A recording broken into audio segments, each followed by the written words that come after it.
lot of the information that I have had and learned about nutrition has been through Anthony and asking him questions and reading his book. And I had read his book, cover to cover, actually. And, oh, sorry. Yeah, I know. It was a long one, 500 some days. His eyes were bleeding.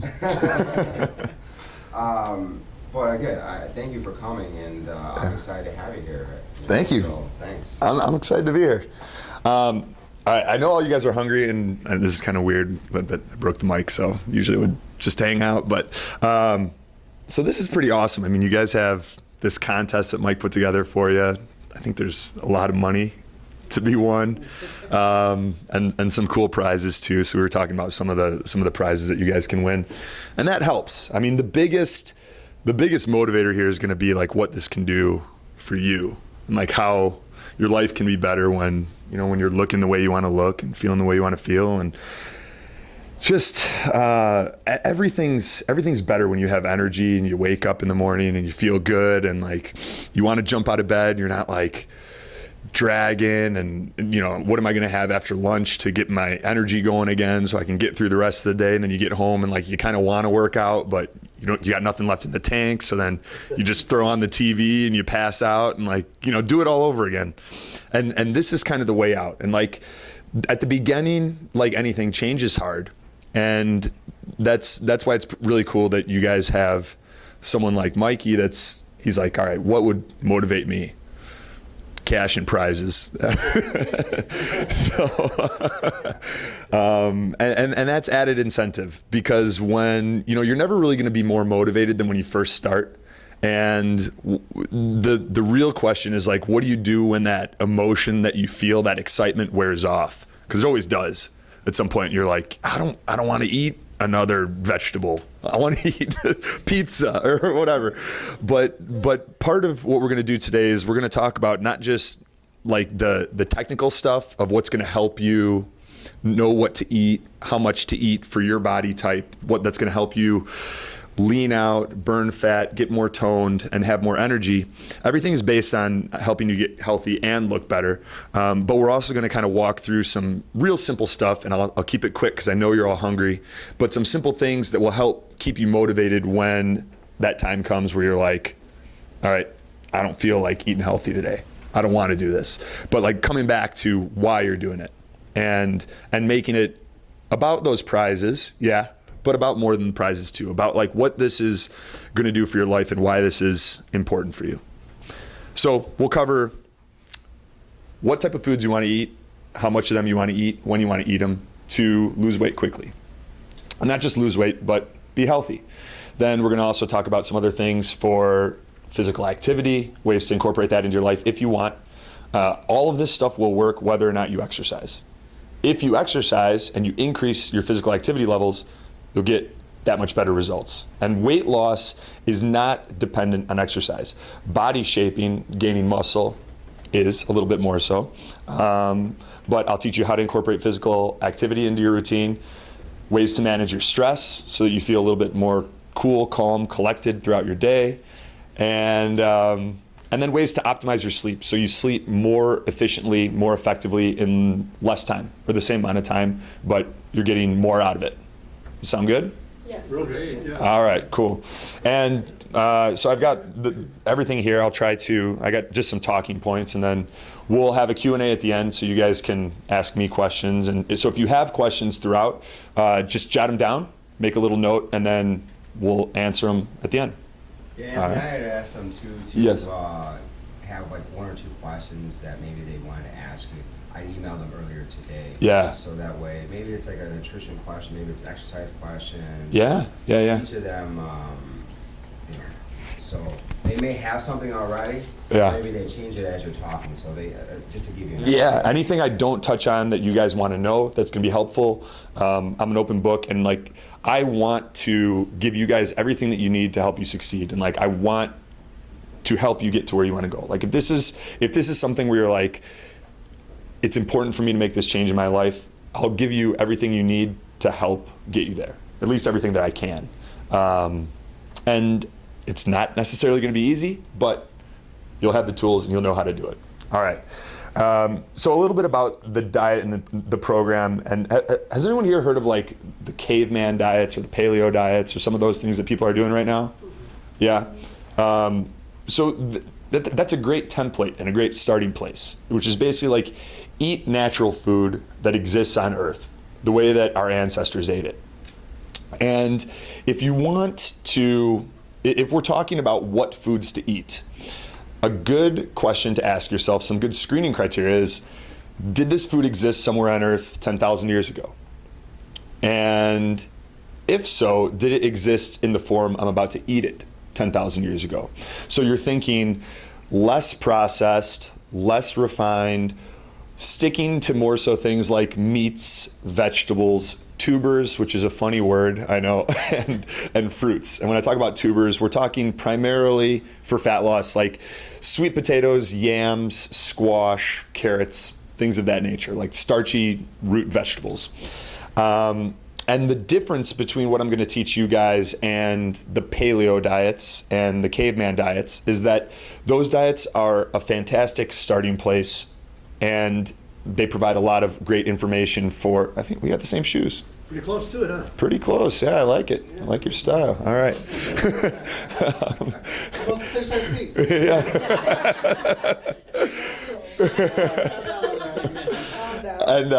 And so it's a great starting place for your food selection and knowing what to eat. Now, there's 3 components that are really important when it comes to losing weight. It's not just what you eat, but it's also how much you eat and when you eat it.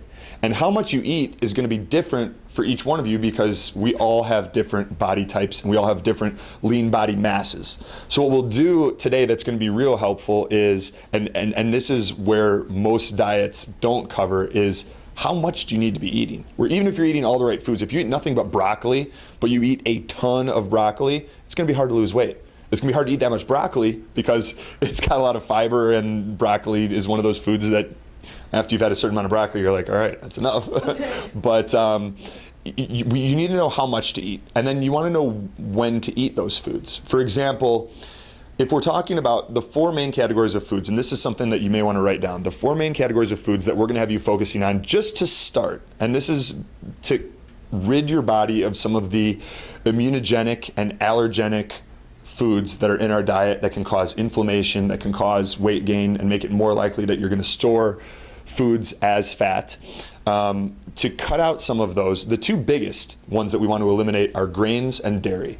So grains, including gluten and dairy. If you do nothing but cut those out or really, really cut them down, your health will take off. Your weight loss will be infinitely faster. You'll feel better. Things that you thought had nothing to do with food, people with arthritic conditions, pain, fatigue, just had a trader guy, he's in great shape, wouldn't even think that he needs to lose weight, but he was just looking to optimize things. He kept running into issues with, like, he said he'd have people talking to him at work and he's like, my brain is foggy, I don't know. He's like, I'm like listening and I'm like really trying to concentrate.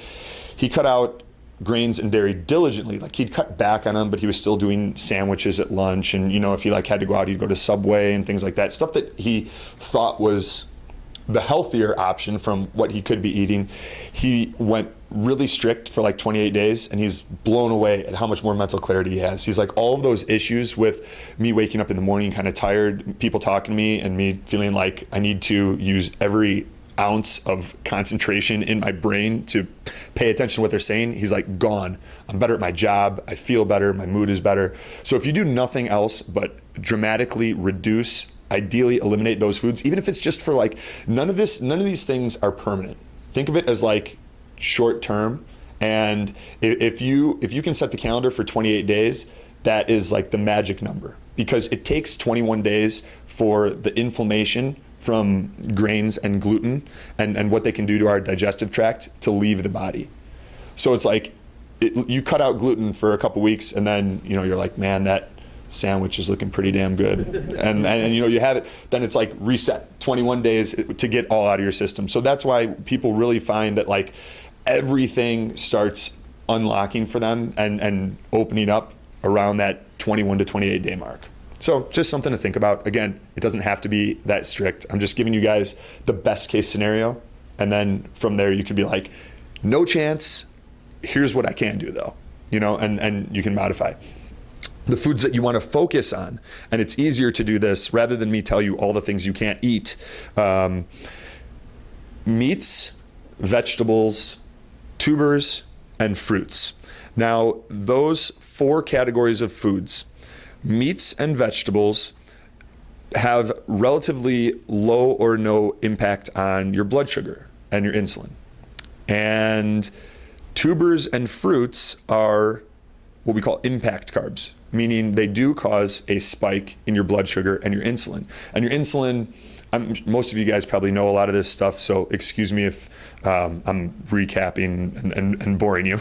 But essentially what happens is when we eat sugar or carbohydrates that convert to sugar in the body, it spikes our blood sugar. And then what our body does is it releases a hormone called insulin to then take that glycogen, which is the form that we store sugar and carbohydrates in as energy, in our muscles and in our liver. And insulin takes the glycogen and it shuttles it into our muscles and our liver. What happens is, because insulin is a storage hormone, if we have limited storage capacity in our muscles and our liver for glycogen. So the way that our body works is, if you look at your muscles and your liver like a gas tank, and you've only got so much room in your gas tank for glycogen, for carbohydrates, energy stores. Once your gas tank's full, if you keep eating carbs, it overflows, but we have an unlimited storage capacity for fat. So then your body has developed a way to convert that glycogen into body fat. And that's why we can get bigger and bigger and bigger and bigger. And that's why it's important to be aware of how many carbohydrates we're taking in and when we eat those fruits and tubers, because they do have that impact, that spiking effect on our blood sugar and insulin. So you can look at it like this. Every meal, you want to have meat and vegetables. And the higher quality sources of your food, the better you're going to do. So high quality being, like with meats, animals that were raised on their natural diet. So grass-fed beef or pastured beef, wild-caught fish, free-range chicken. And those foods are a little bit more expensive, but if you shop at places like Trader Joe's, they're a lot more affordable. And a lot of times you can find deals at the grocery store where if you look and you're like, oh man, grass-fed beef is $8 a pound, but maybe you can get free-range chicken for $5 a pound or $4 a pound. So you can pick and choose. Starting out, for weight loss, you'll get the best results by sticking with, most people will get the best results by sticking with the leaner protein options. And the reason being, a lot of you guys may have seen some of this stuff, some of the research that's come out lately talking about how saturated fats aren't necessarily bad for us. And they're not. And so what happens is that a lot of people, they see these studies and they start running out and they're having eggs every single morning and they're having steak every night for dinner, and they're like, it's grass-fed steak, I can have as much as I want. And it's true, saturated fat is not bad for you if you have a healthy metabolism and healthy blood sugar levels and a healthy insulin response. But when we're starting out, we're trying to lose weight, a lot of those things are not there. And until they are there, it's better to keep your saturated fat intake a little bit lower and go with leaner meat sources like your chicken and your fish and turkey, things like that. So keeping that dietary saturated fat low to begin with is a good thing. And because when we do include certain types of carbohydrates, that insulin, that storage hormone, it causes you to also be have a higher propensity to store dietary fat as body fat. So if you keep your dietary fat low, even if you do spike your insulin a little bit, you're less likely to store that dietary fat as body fat. Is this all making sense? Did I just go into like techno geek mode and everybody's eyes glazed over? No? All right. So think about this. Keep it real simple. Every time you eat meat and vegetables, if you imagine your plate, try to imagine like 70 to 80% of your plate is veggies. And this is hard to start out. It's tough, especially if you're not used to eating vegetables. Like, there is no question that if you're like, I can't tell you the last time I had a vegetable. If I'm telling you that every meal you want to have like 70, 80% of your plate as vegetables, you're like, throw me into the deep end, why don't you?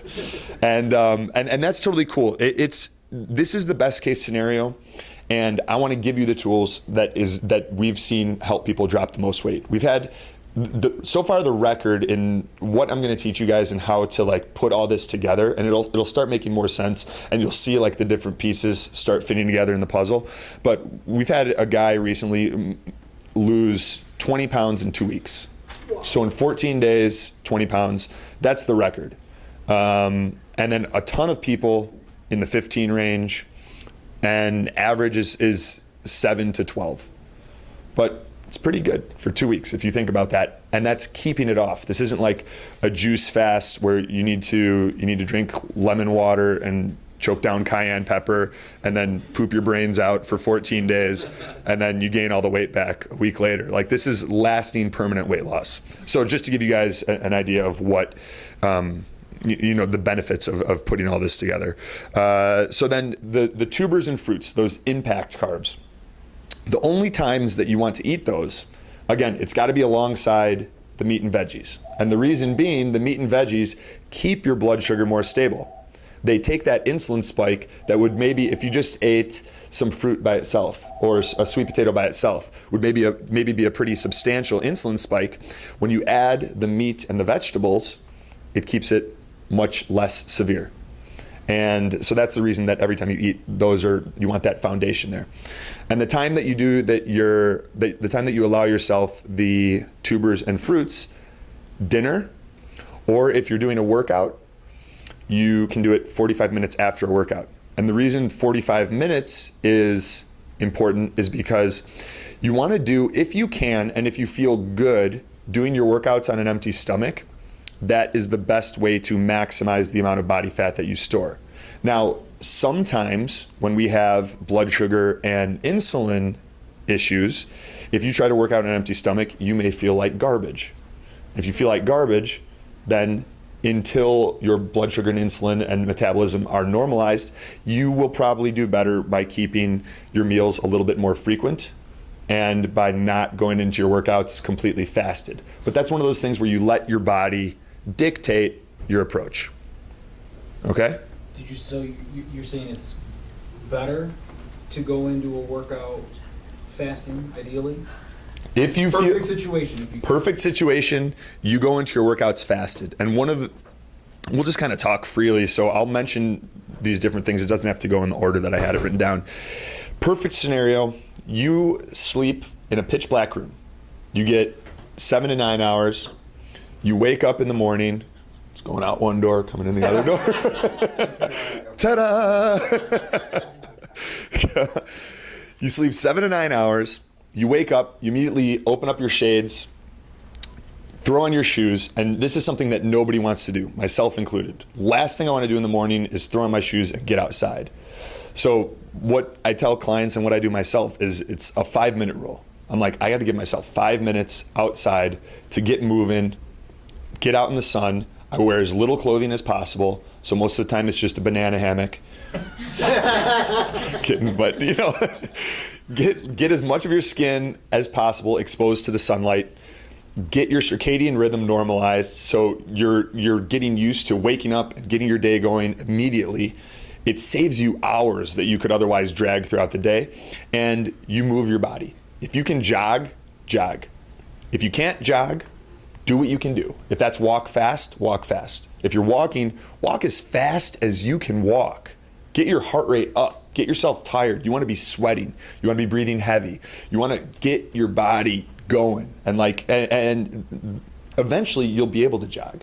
It may only be that you do this for 20 to 30 minutes and you can jog for 0 seconds of that 20 to 30 minutes. And that's cool. Get out there and do it anyway. Get the sun. Get your body moving. Get your heart rate up. And then maybe you'll be able to jog for 30 seconds. And then a minute. And then gradually it's a run or it's a jog walk. And then eventually, maybe this is months down the line, it's a jog. But if you're consistent with it and like you make that part of the way that you live your life and your routine, it will continue to improve. And that's what this is all about, is just like little improvements. Each day you want to get a little bit better than the day before. It's not about like massive overhauls. It's not about like dive in and then you go back to what you're doing and you dive in again, you go back to what you're doing. It's like we go in kind of extreme for the first 28 days because most people just do better with that. And like I know that you hear a lot of times like you ease in one habit at a time, but what really happens is when we, for a lot of folks, when we try to like just gradually add in one habit at a time, most people don't stick with it long enough to get all the habits added in. They go back to what they're doing. So it's like, it's better just go all in, and then you're like, man, this is hard. It's a lot of change. But then as soon as you see your body transforming, you're like, shit, I could do this. If this works, I'll keep doing it. And that's kind of what we found to be more effective. Whereas like a lot of times people are like if you're trying to get from Phoenix to San Diego, and eventually like if you're starting in Phoenix and you face San Diego, if you just keep facing San Diego and walking in that general direction, eventually you'll hit San Diego. But what a lot of people do is they'll start walking towards San Diego and they'll be like, no, I changed my mind. And they'll turn around and they'll go back to Phoenix, or they'll go somewhere else. And then they'll be like, oh man, I got to get to San Diego. They'll start going to San Diego. They'll turn around and they'll go back. And like that's kind of what happens when we try to just add one habit at a time. And then like we're not staying with it consistently long enough. So if we get you guys results right away, even if it's extreme to get there, it's extreme in the sense that your health is going to be improving. So all this, it's not like, I'm not hopping you up on, I'm not telling you to go in there and drink 24 espressos a day like Sylvester Stallone did when he was getting ripped up for Rocky IV. Like that's extreme. And most of you guys are probably going to not feel too good if we take that approach. But this is going to improve your health and get your body looking good and all of that stuff. So, all right. We talked about like when you're getting started, you're never going to be more motivated than right when you dive in. And when you have this like full blueprint on what to do to completely change your body, and you're like, I'm ready to go, I'm excited, I can lose up to 20 pounds in 2 weeks, let's go. That's great. What do we do when that emotion changes? So that's why, real quick, I'd like you guys to do a short exercise. We'll only take 1 minute to do it, but I want you to think about the 5 reasons that it's important for you to change, that you want to make this change in your life. And we're not going to share this. So it can be something really personal. And like when I talk about this with clients, for some, it's like, for some women, or even guys too, they'll say, I want my spouse to look at me the way that they used to. And like exercise dick. You're going to say exercise room. Push-ups. Right now? I thought that's what you were going to say. Hit it. But I want you to think about like the real emotional reasons. Like at first, your inclination is going to be to get healthy, and like because I want to have more energy, and that's good. Like it's a good start. But there's some deeper emotional reasons that are really like when you think about, God, I need to get in shape. I need to get this shit together. What's really motivating you? And for some people, that's like, I need to be around for my kids because I know if I don't, because they're like, you don't see overweight old people because they die. And I don't want to die. I want to be around for my kids. Like that's important for me. For other people, it's like, I want my spouse or my significant other to look at me the way that they used to. And I want to make sure that our marriage and our relationship is going to last. And I'm doing everything I can to keep that attraction there. So whatever it is for you, I'd like you to think about 5 reasons that this is important for you an important change for you to make, not just at some point in the future, but like right now.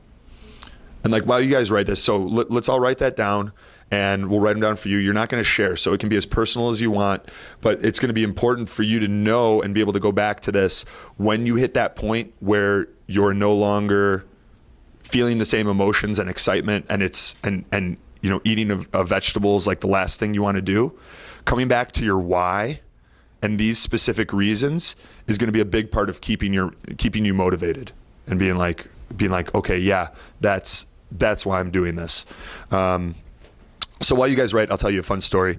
So Evander Holyfield, the heavyweight Hall of Fame boxer, when he was a kid, he went to his boxing coach and he says, Coach, he's like, I want to be the next Muhammad Ali. His coach looked at him and he says, is that a dream or a goal? He says, is that a dream or a goal? Because a dream is something that you wish for and that you want to have happen. But a lot of times it never does. We all have dreams, we all have wishes and wants. But a lot of times people don't stick with those long enough to see anything happen. They get started and then they stop, and then they get started and then they stop, and it goes on. And what really ends up happening is that, I'll do it someday, and someday ends up being, it's a disease that we end up taking to our grave. He goes, a goal is something that you decide on, and you say, I'm going to do this now, because it's now or never. And if I don't make it happen now, it's never going to happen. I'm just going to keep wanting and wishing and starting over. And a goal is something that you set a plan for, and you work on it every single day until you achieve it. So I thought that was kind of a cool story. So Evander thought about that, and he came back and he was like, I want to do this. And he made up his mind that day that his goal was to be the next Muhammad Ali. And him and his coach worked on that, and that was what he based his training around. And came pretty close. So, all right. Good. So hopefully you guys have your 5 reasons. Keep that close. Like, keep this stuff so that you can refer to it, because you're going to need it. Your motivation is going to wane, and you want to have that. You want to have that handy. All right. So now, where do you guys want to be? What's your goal? Like, what do you want to get from this? What change do you want to see in yourself? Like, if you had the tools and anything was possible, if you could lose as much weight as you wanted, if you could change your body in any way that you wanted, how would you do it? And we're going to write 1 sentence, 2 sentences, whatever you need, that is going to be your goal for the next 60 days. Where do you want to be 60 days from today? And some things to keep in mind when you write your goal. You want your goal to be positive. So you don't want to say, let's say you weigh 250 pounds and you want to lose 30 pounds. You don't want to say, I want to lose 30 pounds. You want to say, I want to weigh 220 pounds. Keep it positive. So you want your goals to stay positive. You want to set a deadline. You want to be specific. The more specific you can be, the more likely you are to achieve your goal. And you want to include the specific path of action that you're going to implement in order to get you there. You also want to leave room for upside. So an example would be that incorporates all of those things. Let's say that, what's the date today? June 8th. So we got July and then August. So like August 8th, roughly. I might say something along the lines of, let's say I weighed 220 pounds and my goal was to lose 20 pounds. I might say, I, Anthony DiClemente, weigh 200 pounds or better, leaving that room for upside, by August 8th, 2015, because I eat a clean, nutritious diet consisting of meat and vegetables at every meal. I have my tubers and fruits with dinner or 45 minutes after a fasted workout, and I exercise 5 days a week. So do you see how I made it specific? I left room for upside, so I can lose more than 20 pounds, but I don't want to lose less. I have a deadline, which is 60 days from today, and I have exactly what I'm going to do to get me there. So let's all write our goals down now, and this is going to be an important part of making all this happen, because what you want to do is when you wake up in the morning, you want to have a routine. And the most effective routine that we've found for people is you wake up and you immediately read your goal. Now, if you have multiple goals, that's cool.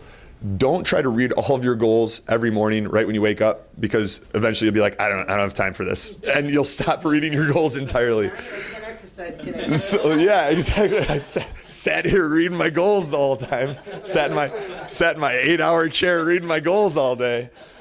So you'll wake up. You want to keep it real simple. So for the next 60 days, like, make this the priority of your life if you want to. Again, this is up to you guys, but Mikey's got a lot of incentives for you, and then there are, of course, the incentives that these changes will afford you, and in your energy and the way you look and your confidence and everything like that. So, but I would wake up, I would read your goal immediately, groggy-eyed. You can have it in your phone on Evernote. I use Evernote, and I recommend it. It's a great note-taking app, and it syncs between your phone and your computer. So it allows you to, like, you can take all of this stuff that you're writing down today and these exercises that we're doing, you can throw it in Evernote. You can have, like, here's my whys, Here's why I need to make this change. Here's my goal. Here's my daily action plan, like your daily habits that you're gonna do every day from when you wake up till when you go to bed. Here's how I'm gonna eat. You know, when I help you calculate your targets, you can be like, here's how much I'm gonna eat, all that good stuff. So I would wake up, I would immediately read your goal that you just wrote. So your 60-day goal, how much, you know, where you wanna be at the end of 60 days. I'd throw on your shoes, I would get outside, and I would get 20 to 30 minutes of exercise in. If you can jog, jog.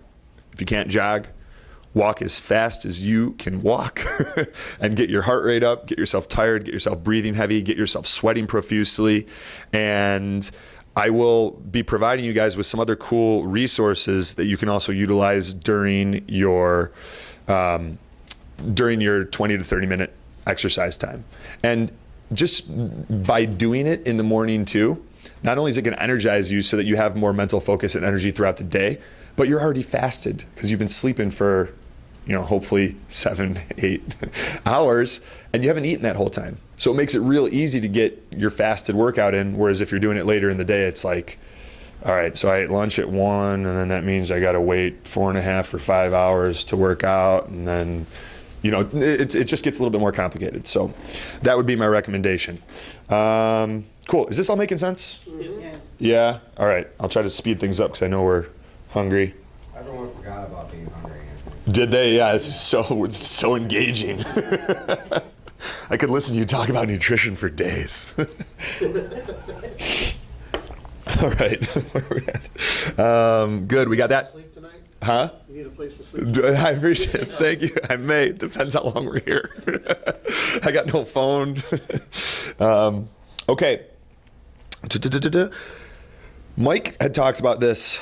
The prizes are going to be, so we're going to have 2 winners that are, I mean, you guys have pretty good odds at winning something sweet. It's not, I thought, when he was telling me the prizes, I was like, what are we talking like 50, 100 people? He's like, oh, it'd probably be like 11 participate. I'm like, what? I'm like everybody could win something. So that's pretty cool. And so we're gonna have 2 people that are gonna win, and those folks are gonna win based on how much weight they lose as a percentage of their starting weight. And then we're gonna have someone else that wins that is like, you know, the MVP. So we want this to be like, of course, like you know, it's a fun competition or whatever, and it's fun to have prizes on the line. But we want this to be like where everybody is helping one another, and like the more that you guys are in this together and like doing this as a team, the more you're all going to succeed. So there's also someone that is going to win like the MVP. So the person that is not just like looking out for themselves and trying to transform their own life, but also like, how can I help the other people around me succeed? You know, when other people's inspiration and motivation is kind of dragging, how can I help pick them up? When someone's like, this nutrition program, I want to wish Anthony was here and stab him in the heart. You know, like someone that picks them up. So that's why we're going to have a pretty cool prize going to the person that's MVP and the person that's like that is really helping lift everybody else up. And not just focused on their own success, but like the success of everybody here. Because ultimately, like, this is a family, and the healthier you guys are and the more you're in this together, the more you're all going to succeed. So in doing that and in that spirit, I would suggest, you don't have to do this right now, but I would suggest you guys having an accountability partner. Somebody here that where you're like, hey, we both know this is going to be hard. Let's hold each other accountable. Let's check in. It doesn't have to be every day, but you know, if we want to do it every day to start, because that's going to be the hardest time, let's check in with each other. Let's, you know, be like, hey, what'd you eat today? Okay, cool. And then like maybe you can give feedback and like, here's how you can kind of improve that. And I'm going to send you guys training materials so you'll know and you'll be able to expand your education beyond what we're talking about just now. But having an accountability partner, someone here that you can check in with, is going to be instrumental in your success. And because what's missing in a lot of programs is that accountability and having someone there with you. You feel, you know, you get a diet book, you feel like you're on an island. And not only is it just a lot of work to read a book, but then you have to like implement it yourself. And does anyone really know if you don't eat what's on page 176 and follow that program? No. But if you've got an accountability partner and someone that you, like at the end of the day, you got to share with them, you got to send them pictures of what you ate that day, you're like, shit, do I really want to eat this? You know, so a good process for that is, and this is what I do with our coaching clients, is we have on our coaching platform, I have them take pictures of everything they eat and drink, and they send it to me, and then I can give them feedback. But you guys don't need to do that with me. You can do it with your accountability partner, because at the end of this, you're going to have an education. You're going to know what you should be eating and what you shouldn't be eating, and you get in the habit of taking a picture of everything you eat and drink. And this is important for a lot of different ways, but one of them is just that it makes you more aware of what you're eating and drinking. So like mindless eating is something that we all struggle with. And it's really easy to pull out like a bag of nuts. You're like, oh, these are nuts. They're good for me, right? And then you're sitting there and you're like watching, Columbo, and you're just throwing back handfuls of nuts. And like, oh God, I ate the whole thing of nuts. It's like 3,000 calories. So by having your phone involved and using that camera phone feature, you snap a picture, it brings more awareness to what you're doing and what you're putting in your body. And then when you also know that at the end of the day, you got to hit send on those pictures and send them to your accountability partner, you're also like, do I really want to eat this? Because I'm going to send it to, Mikey, and then he's going to tell me I shouldn't have eaten that. And he's gonna be like, Anthony, do you really want that prize? I'm gonna be like, I really want that prize. He's gonna be like, you're not acting like you want that prize. You're not eating like you want that prize. And I'll be like, you're right, Mikey. I feel bad about myself. I'm gonna eat better tomorrow. So I would, after we're done, make a note to get an accountability partner, pair up with somebody that is gonna help you.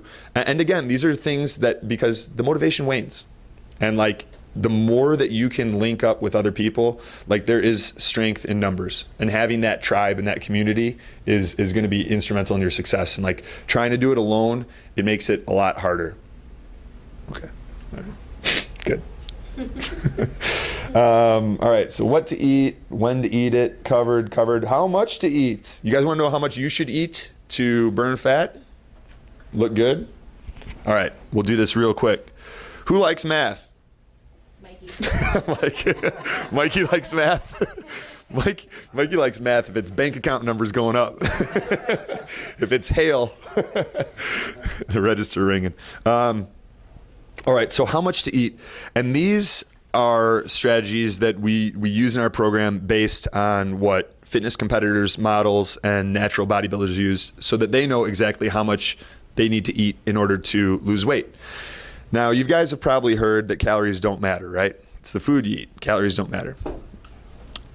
True. If you're starting out from a really, really extreme end of the spectrum. This is all on a continuum. And I have a ton of weight to lose. I'm eating like garbage. I don't work out. And then on the other end, there's like psycho fitness guy that works out twice a day and eats, the stereotype, twigs and berries, and like, you know what I mean, whatever. And then there's everything in between. So if you're all the way over here and you're eating ding-dongs, cupcakes, ho-hos, and big gulps, and then you just start eating healthier food, you're gonna lose weight. And you can eat as much of that healthier food as you want, and you're still gonna make progress because it's better than what you were eating. When you get to a certain point, if you want that progress to continue, calories do matter, because all of this at the end is thermodynamics, and it's biology, and it's chemistry. And if you really want to get the fastest results, why not do everything right from the beginning, even if you're over there? And so that you have those habits and you know exactly what you need to do to lose weight, regardless of where you're at on that continuum. So that's why we apply this information. And in order to lose weight, you need to create an energy deficit. Meaning it requires a certain amount of energy just to get out of bed. Even if you did nothing all day, you just came, sat down in your chair, plopped in front of the computer, watched cat videos on YouTube, it would still require a certain amount of energy. And then beyond that, if you're physically active, and depending on the type of foods that you eat, your body will use more energy. You need to take in less energy than you use. And in doing that, if you're eating the right foods, like I'm teaching you how to eat, you'll lose weight. The amount that you eat is based on your lean body mass. So what we're going to do is I'm going to help you guys calculate your lean body mass, and we will. I'm trying to think how I'm going to do this because I can't show you all the reference photo. So what we'll either do, I'll probably email you this so you can calculate it. But basically, I'll send you guys a website that teaches you how to calculate your lean body mass. And you basically put in your age, you put in your height, you put in your gender, and you hit give me my lean body mass. And it'll tell you your lean body mass. And in doing that, so that's gonna write that down. That'll be step one, is calculate lean body mass. You'll also get one of the training emails from me that'll have reference photos, and it'll have photos of women and photos of men, and it will have like, hey, this is what a woman looks like at 30% body fat. This is what a guy looks like at 20% body fat, or whatever. And you can look at those, you can be like, which one looks like me? Okay, kind of that one. And then you can estimate your body fat percentage to the nearest percentage point doing that, and you can kind of back into it, but it'll be easier. I'll just send you guys the website, you put in your information, cranks out your lean body mass. And then you'll be able to do everything that I'm about to teach you now from there. That sound pretty easy? All right, that's probably the easiest way to do it. Otherwise, trying to use projectors and technology and stuff I'm no good at. Nutrition guy. All right, so once you've got your lean body mass, the amount that you want to eat 6 days a week to burn fat is going to be 10 to 12 times your lean body mass in calories. So on the low end, 10 times your lean body mass. On the high end, 12 times your lean body mass. So let's say your lean body mass, if you're a woman, we calculate it and it's 100 pounds. Make it real easy. On the low end, you're going to be taking in 1,000 calories. On the high end, you're going to be taking in 12,000 calories, which is not a lot. And that is why it's going to be very important for us to focus on the types of foods that we're talking about, because those meats, vegetables, tubers, and fruits are the most nutrient-dense foods you can eat. So there are other options, like, so a lot of people will be like, well, what about quinoa? Quinoa is pretty healthy, isn't it? And like, quinoa is a grain, so it's one of the things that we're avoiding. But then beyond that, the meats, the vegetables, the tubers, and the fruits are just more nutrient dense than the quinoa. So per calorie, you're getting more nutrients that your body needs, which will also facilitate health and fat loss.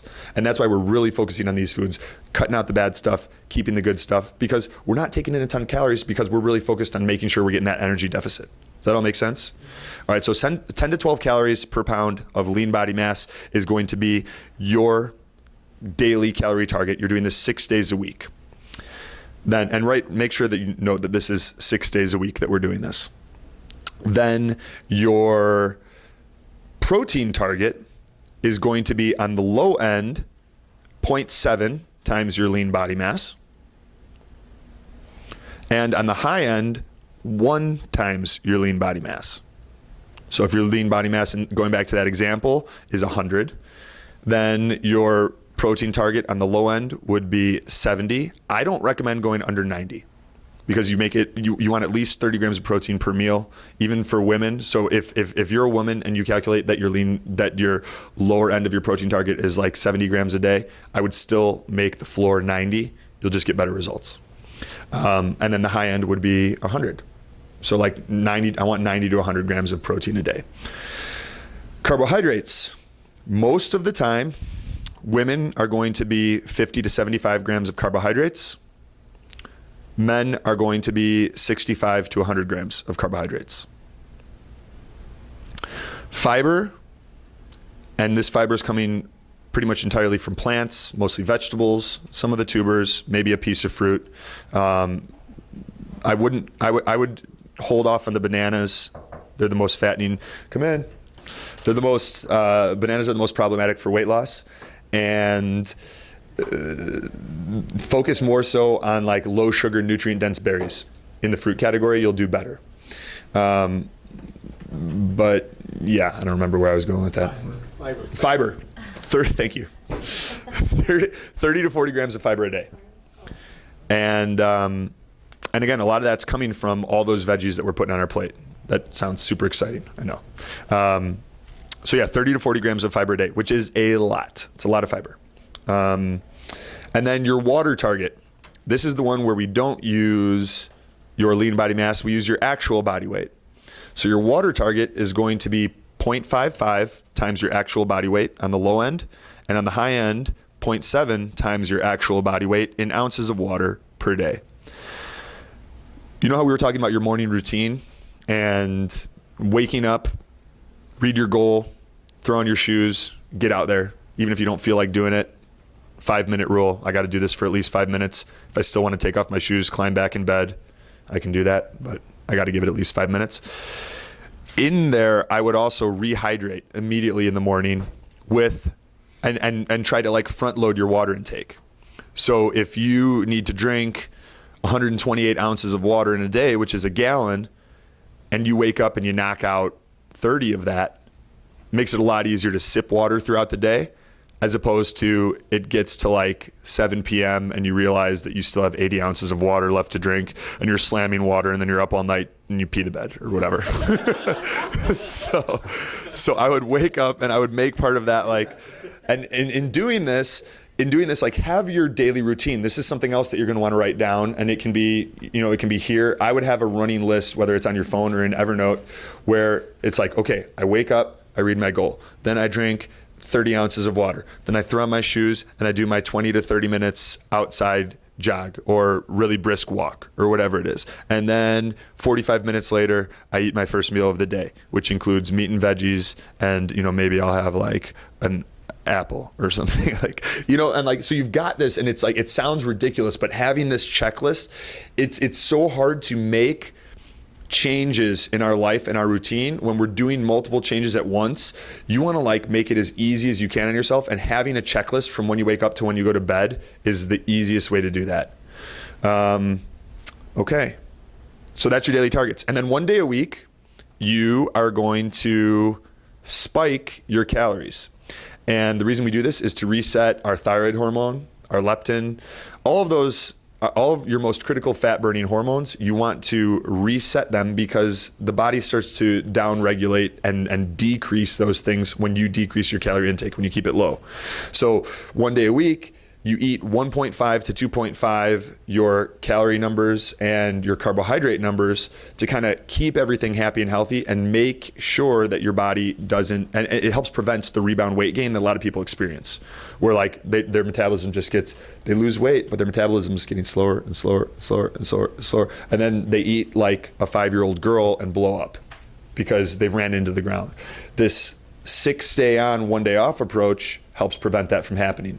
The best way to do it is to just eat more of the foods that we've recommended. Now I realize not everybody wants to do that. You may be jonesing for a burger or pizza or something along those lines. So I'm going to give you the best case scenario, which I just mentioned, and that's eat more of the same foods, just eat larger amounts of them. So maybe like you make yourself some garlic mashed potatoes, and like you throw in some grass-fed Kerrygold butter, get yourself some nice potatoes, make it delicious, go to town on those things. Still have it alongside your meat and veggies, because potatoes are a tuber. You don't want to do them by themselves. But we can also incorporate some other foods that are healthy, but not necessarily the most conducive for fat loss. And those include like dark chocolate, 70% or greater. Very calorie dense. That includes nuts, nut butters, almond butters, almonds, hazelnuts, macadamia nuts. And you can also do like all you can eat sushi. And like, so including rice on your spike day makes it easy, because these foods are like, they have a lot of calories per bite, and makes it easier for you to get to some of those numbers. Does that make sense? And then the less favorable option is to have a cheat day. And that's where you throw you eat whatever you've been craving throughout the week, and you let yourself go nuts, and you'll still get some pretty good results overall. It's just when we reintroduce the grains and the dairy and all of that, it takes 21 days for that gluten and those grains to get completely out of your system. So if you're doing that every 7 days, you're never really getting the benefits of being clear and clean for 21 days. Yeah. All right. Do we want to take a break and get some food, or do you want to run all the way through? If you have the time, I mean, yeah, I probably, it's up to you really, what you. I'm good either way. Am I looking like a drumstick right now? You guys, A big French fry. a big French fry. Giant French fry. Well, we had talked about maybe just going to Mariano's, right? And Yeah. just grabbing something. Or, Yeah, I think that's good. We've got a pretty good foundation here. So let me, all right, we've got that. Meal examples and photos. I'll send you guys the meal examples and photos in the training. So you'll have that and you'll be able to see what plates look like. And that's, so we're working with one of our clients right now is Ozzy Guillen Jr. And he was like, if you know Ozzy, he's like, hey man, all right, I get it. I know what I'm supposed to eat, but I got to see it. I got to see an example. I don't get it. So I sent him I created this document and I sent him a whole bunch of these pictures and he was like, dude, greatest thing you ever sent me. Greatest thing you ever sent me. And so sometimes some of us are just visual learners and we need to see it on a plate. So I'll send you some of that stuff too. And you'll get emails from me. Make sure that you mark these as safe because some of them are going to end up in your junk and spam. And that's because I'm sending you a virus. So make sure you open those. No, but Makes you not Diet want virus. what's up? Diet virus. Yeah, but you'll get those from Anthony at thehealthblueprint.com. So make sure that you mark that as a safe sender, and the name will be Health Blueprint Coaching. They may also end up if you use Gmail in your promotions tab. So the easiest way to get them out of your promotions tab and into your inbox is you just reply to them. And so you can hit reply, find that email, hit reply and be like, dude, your presentation bored the pants off me. And I'll be like, all right, awesome. And then you'll get all the other ones in your inbox from there. Okay. Cool. So I'll send you all of that stuff. We'll talk about the daily shake. You'll get that in an email. We talked about the physical activity. Oh, okay. So this is another good way to incorporate physical activity into your life. So we talked about that morning, 20 to 30 minutes, get moving right away. And that too mitigates the problem that a lot of us have where you come home from work, you bust your butt here for Mike, and Mike says, great job, and you're like, thanks, I gave it my all today, Mike, I really left it all in the office. And then you get home and you got no energy left for your workout, right? Because you gave it all here. So doing your 20 to 30... Most of them don't do that. Yeah, once you've got that 20 to 30 minutes done in the morning, even if you had planned on doing maybe a body weight workout or a resistance workout later in the day and you're wiped and you don't get to it, at least you did 20 to 30 minutes. So it's still kind of a win. And that's one of the ways that pays off too. Here's another thing that's really helpful. And we talked about just trying to have those small wins every day and each day get a little bit better than the day before. If you want to incorporate a new habit into your life, one of the most effective ways is you have a trigger activity, which is ideally something you're already doing every day. And then when you do that trigger activity, that reminds you to do the new thing. So what I recommend for a lot of people that works pretty well is you have a trigger activity. Let's say that trigger activity is brushing your teeth. We all brush our teeth twice a day, maybe, some of us. I don't know. Sometimes I get tired. I go to bed. I don't brush my teeth at night. I confess. But let's say you brush your teeth twice a day and brushing your teeth is your trigger activity. You say, I am going to do a set of bodyweight squats and a set of push-ups. Or, if you're a woman, you're like, I can't, there's no way I could do a push-up, Or even if you're a guy, so you're like, there's no way I could do a push-up. You can do modified push-ups on your knees. If you can't do a modified push-up on your knees, get on your knees and do a real slow 10, 20-second negative push-up. So you lower yourself all the way down to the ground and just do that until your chest and your shoulders and your arms are tired. And when you're doing bodyweight squats, the best form for squats, this is going to be interesting, but so for squats, you want to get a stance that's about hip width distance with your feet. You can have your toes slightly pointed out if you want. I like to get friction and recommend you get some friction between your feet and the ground. And when you do that, you'll feel your butt kind of engage a little bit. That's a good thing. Your weight's back in your heels. As you go down, you're going to push your knees out. You want to keep your chest up and your lower lumbar, back, butt sticking out so that your back muscles are active. You pull your abs in, keep them tight, and you drop down. And you try to drop down, if you can, until your butt is even with your knees. Now, sometimes we get a little tight. We haven't done a squat in a while. It takes a little bit of time to open everything back up. But that's why it's good to practice twice a day when we brush our teeth. And like, you don't have to use this example as how to do a squat. You can go on YouTube, how to do a squat. They got tons of tutorials to show you, and you can practice. And in doing this, you get a little bit of a stretch. Don't let your knees collapse in. Push them out. You stay in your heels. Keep your posture good. Down and up. That's one. You do that to failure. Each time you brush your teeth, you do a set of those to failure, a set of push-ups to failure. It could be modified push-ups. It can be slow negative push-ups. But that's another way that you can, in these short bursts, these little like short fractionalized workouts, incorporate more physical activity into your day. But then you imagine that like 7 days a week, brush your teeth twice a day. It's like 14 extra sets of squats and push-ups that you weren't doing. That adds up. And then 60 days, 8 weeks, you can start seeing how like this compound effect of doing these little things daily adds up. Is that making sense? All right. Cool. Sleep. Best things for sleep. Shut down all electronics an hour before you go to bed. That's hard to do. We all have our cell phones on us at all times, computers, televisions.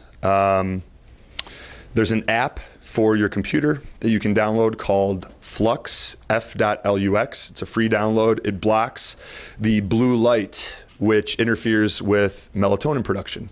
So the blue light that's emitted from most electronics, if you're using your laptop, you turn on Flux, tell it where you're located in the world, and based on when the sun has set, it blocks that blue light so that your melatonin production is not compromised. Helps you sleep better. Best case scenario, you just put all your stuff away an hour before you're trying to go to bed. Then, make sure your room is pitch black. Make sure your room is cool.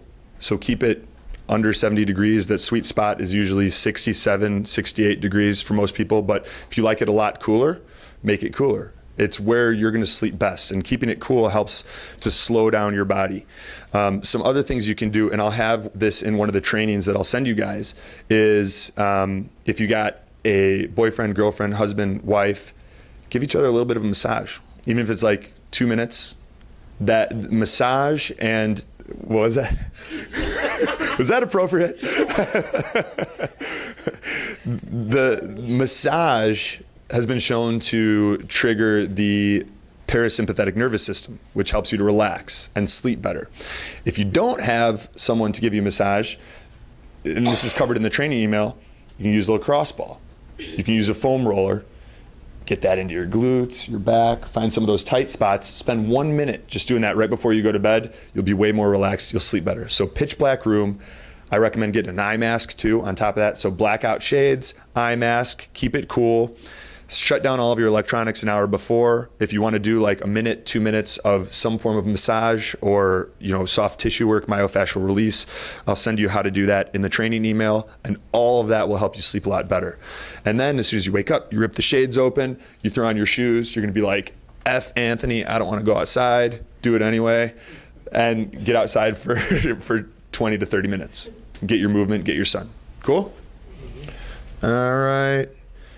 And okay, helpful tools, the most helpful tools. Download MyFitnessPal on your smartphone. And has anyone here used MyFitnessPal? No? Mikey has. So MyFitnessPal is cool because it allows you to put in the foods you eat, and it tells you how many calories, how many grams of protein, how much fiber, all that stuff is in what you're eating. So you can look at what you ate and you can be like, oh, this is, I'm hitting my targets. Cool. Or you can be like, man, I'm eating too much, or I'm eating too little. The reason that I give you that calorie window is because a lot of people make the mistake of actually eating too little, and that triggers their body's starvation response. So that's why it's important to find your sweet spot, which is like, how can I create that energy deficit without shutting down my metabolism and doing, long-term damage. The way that I recommend using MyFitnessPal is a little bit different. So the way that most people use it is they eat stuff and then they put it in MyFitnessPal, and at the end of the day, they're like, yes, I hit my targets. Or they're like, damn, I missed my targets. It can work. and it still brings the awareness to what you're eating. The way that I recommend doing it is you use MyFitnessPal the day before when you're planning out your meals for the next day. When you're thinking about what you're going to eat, throw it in before you've eaten it. And then see if the quantities that you were thinking about eating shake out and help you hit your targets. And if they don't, then you adjust as you need. Maybe you need less calories, maybe you need more protein, maybe you need more veggies, whatever it is, you make those adjustments. And then when you're like, boom, checks out of MyFitnessPal, then all you got to do is take pictures of what you ate and send them to your accountability partner, and you're good. So that's been a game changer for a lot of people. I know that doesn't sound exciting, but when we realized that worked, it was like huge. I'm a dork. Anyway.